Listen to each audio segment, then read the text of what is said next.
भगवत महिमा इतनी अपार महिमा है, अगर 4 शब्द भी भागवत के याद कर लो फिर भी कल्याण हो सकता है।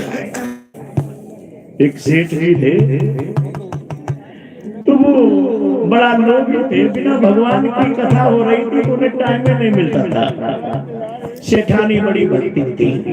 सेठानी सेठ जी से बोली, सेठ जी आज तुम कपड़े की दुकान को खोलोगे नहीं, आज तुम कथा पंडाल में जाओगे और भगवान की कथा सुनोगे। सेठ जी कथा सुनने तो गए, लेकिन मन दुकान में लगो, अगलो को स्थान बिकते वो 1500 हमारे खड़े हो जाएंगे। तो सेठ जी ने क्या किया, एक हाथ में कलम लिया और एक कॉपी ली, और जैसे पंडाल में पहुंचे शास्त्री ने देखा आई गए, तो सेठ जी ने कलम निकाला, लिख लिया आई गए। जैसे दूसरा शब्द देखा, सेठ जी थोड़ी देर खड़े हो गए।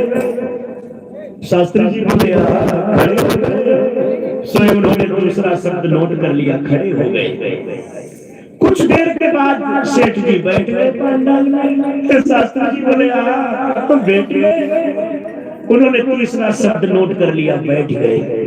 घंटा 2 घंटा कथा सुनी, आरती से पहले खड़े हुए, और जब खड़े हो गए शास्त्री जी बोले तो भाग दिए। चौथा शब्द नोट कर लिया, भाग दिए। अब सेठ जी ने पूरे दिन 4 शब्द याद किए, आई गए, खड़े हो गए, बैठ गए।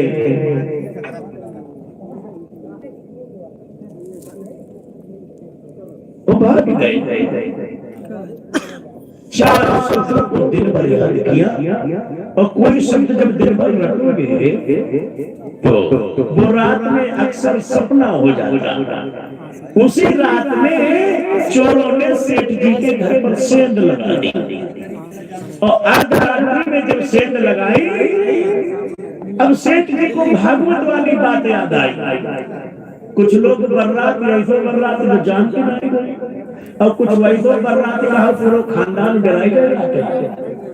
अब सेठ जी जब ऐसे कर रहा है तो सेठ जी का मुंह खुल गया, और जब सेठ जी का मुंह खुल गया और चोरों ने इधर सेंध लगाई। अब भागवत की कथा वाले वही शब्द याद करिए,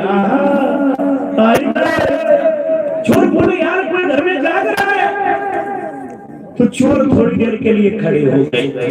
सेठ जी ने फिर भागवत वाला दूसरा शब्द बोला, खड़े हो गए।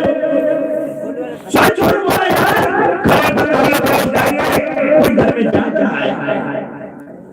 सो चोर बैठ गए, भागवत का तीसरा शब्द याद किया,